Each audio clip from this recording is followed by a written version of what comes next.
Good morning. How are you, lovely? I hope that you're doing well. I'm doing fine. Thank you for asking. I am so rude. If you don't know me, hi, hello. My name is Mayya, and I am your host of Motivation and Muscles with Mayya Ting, co-host. I just filled it up. This cup, this is my second cup of the morning. I've already had a cup of coffee and I've already had some tea. I've been up early. I've been up since 6. I've been working. I'm currently in the crisis room where I just have to sit virtually. If any crises come in, to handle them. So I am just sitting here. Yeah, I'm just sitting here killing some time, but I've been working since 6 this morning, just getting some extra stuff done that I needed to get done. But anyway, it's all about me and you this morning. I got my water, I got my lip gloss. Let's chat, right? Oh yeah. I just did my devotion. I'm pumped. I'm excited. And I just want to share with you some of the things that's been on my heart. And let me just say, life be lifing, y'all. Does it ever freaking end? Does it ever freaking end? It doesn't. I just want to break. And you know what? Me and my daughters, we have an upcoming trip. We was going to go to the DR. That's a whole nother story. We're going to have to postpone that till next year, but we are going on a cruise. And let me tell you, I need it. I just want to dance. I just want to have a good time. I just want to eat good food. And I don't want to think about reality.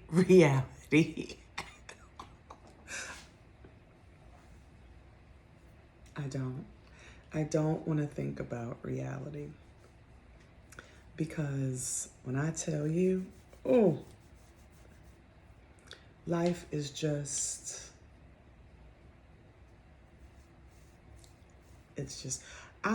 when I wear my hair like this, which is not really often, but I have such a big freaking forehead that I look like Wednesday Addams. Look at this forehead. Nothing but forehead. But anyway. And then if I take my glasses off, I really look like a black Wednesday Addams. Shut up. So we're going to put on a scarf. But anyway. Well, one thing I can tell you is I have stuff going on in my life, right? As we all do. But I'm choosing to do things differently. And I must say, this time around, going through crap, right? Going through life, I am more encouraged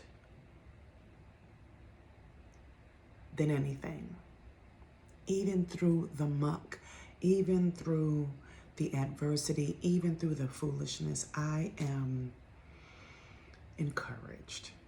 Not because things are working in my favor, but because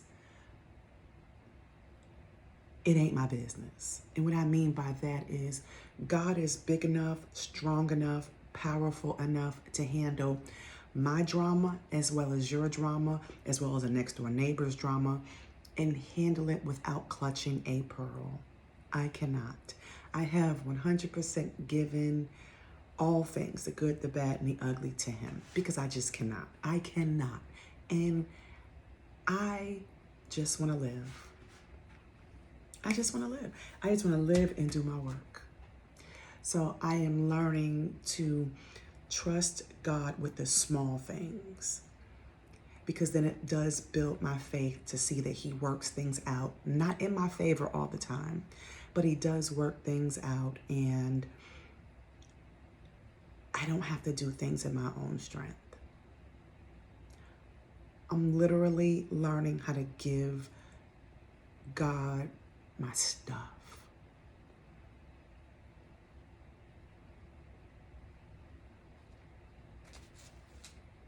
Because I got trust issues. And I don't trust people. I don't trust things. I barely trust that I'm sitting in this chair that it's going to hold me up. That's how fickle my trust is. But one thing I'm learning is I can trust God with the little. If I can trust him with the little, I can trust him with the big. And just the mere fact that I am not crumbling under pressure. Let me write down, because the title's going to be, I Got Trust Issues. And I only have trust issues because I've allowed people to get to me. I have put a lot of faith into people when I should have never done that. I have looked at people instead of God. I have trusted people and trusted their behavior and trusted their word. And I've been let down. I've been disappointed. The list goes on just like you. But now I'm starting to shift my perspective. You know, shift happens is my motto. Shift happens. And I believe in that so much that I got it tattooed on my bicep. Did I show y'all this? I think I did. Shift happens. Stuff happens. People let you down. People pass away. People betray you. Shift happens. And it's okay. But one thing I do know, that there is a constant. There is someone, something that is loyal. There is peace. There is faithfulness. There is comfort and refuge in Jesus. And I think and I know that there's been a reason why people fail me and people fail you. And so when those things happen and you're betrayed and talked about and, you know, the list goes on, the more your faith should grow in Christ. And just knowing that he won't. Don't you want to gravitate to the one who's perfect? So why are we leaning on people who are imperfect, who just be peopling out here? These people just be peopling.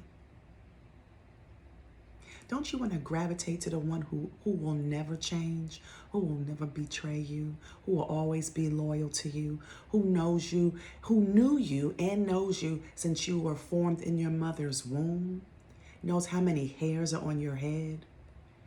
Why don't we gravitate to that person rather to the people that's on this earth? Why don't we do that? It seems simple, but yet hard, right? I got trust issues, y'all, which I think is one of the reasons why it has taken me so long to come to Christ. Because I ain't trust him neither. And I know what he did for me on the cross, and I believe that, but I don't trust it. I'm just keeping it real. And my trust is growing every single day, bit by bit. He doesn't require much. He just requires faith of a mustard seed. And I talked about that sometime this week or last week. And if you Google a mustard seed, it is tiny. He's not asking for big mountain-sized faith, because I got trust issues.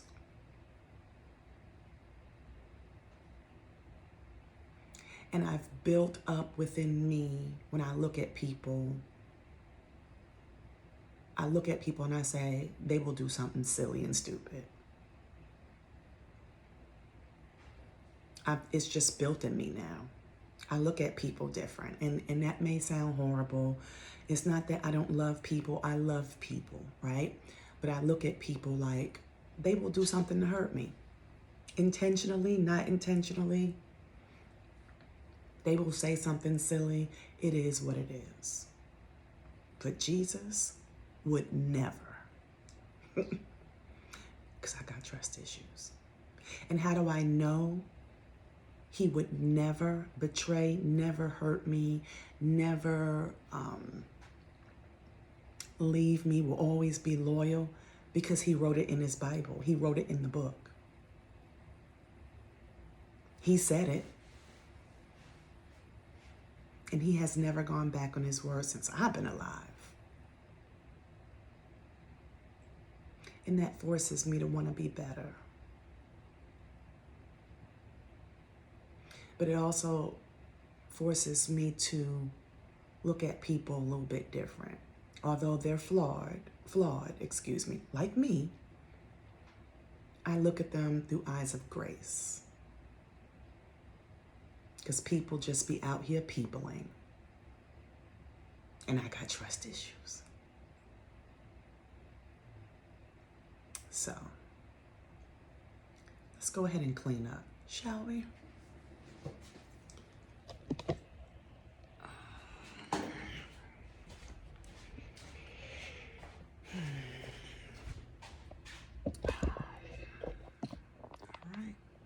If you see me step away from the camera, I'm checking the crisis room because if somebody comes in, I need to be available. So let's get to it.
That's 5 minutes. You know what? If you don't know the story in the Bible about the prodigal son, read it. Google it. The prodigal son. Short of the long is there was a son, a father. He had 2 sons. One son did what he was supposed to do and one didn't. The one that didn't do what he was supposed to do, he asked his father for his inheritance early. He took the inheritance and went off into the world. And these were Bible believing, Christ believing, faith believing of family. But the son who wanted his inheritance early, he got his inheritance and he went off into the world and basically he squandered it. He misused it. He partied. He got prostitutes. He did God knows what, right? Till one day he found himself eating out of a pig's pen, eating the slop with the pigs. And he was just like, this is not where I come from. And he basically said, God, I've sinned against you and against my own father. He came home. His father, who had given him the inheritance, he squandered it. The money gone. His father did something totally amazing. His father saw his son coming from the far distance, and his father welcomed him home. Even after being gone, even after him taking the inheritance and squandering it, partying it, just doing it up. His father welcomed him home and gave him a purple robe. Welcomed him home. Now, his brother was upset because he's like, Dad, I've done what you wanted me to do, and I don't get no welcome home party and a fat cow and this, that, and the other. I don't get that. That's a whole nother story. But his father was just like, listen, your brother was lost, but now he's found. He's home. Let's celebrate that. I believe Jesus is asking the same of us. He's just saying, come on home. I'm here. No questions asked. What you did is what you did. Let's move on. How do we move forward? And that's the difference between Jesus and people. You come home to people, they got questions. They want to know where you've been, how you've been doing it, where you've been doing it, and so on and so forth before you can come home. The who, the what, the where, the how, and the when. Jesus is just like, come on home. We don't have to talk about it because I already know. It's okay. Let's move forward.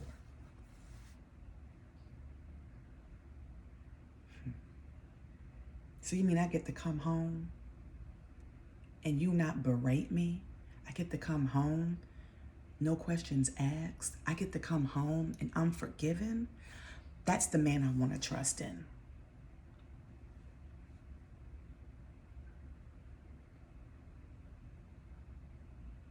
You mean you won't keep bringing up my past and what I've done, what I didn't do?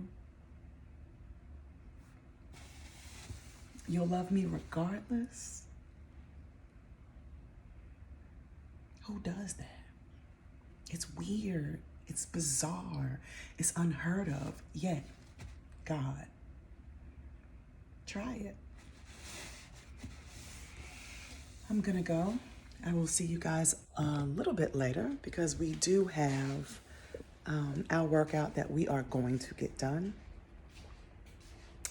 And yeah. We have a rep count of 25. It goes up every Monday. And so I will record that a little bit later and post that for you guys. And I love you so, so much. I will probably come back on if I receive a package from Temu or Shein. We'll see. Hopefully, right? But stay blessed because you are. And I love you. And there's just nothing you can do about that. I will see you a little bit later. Have a good one.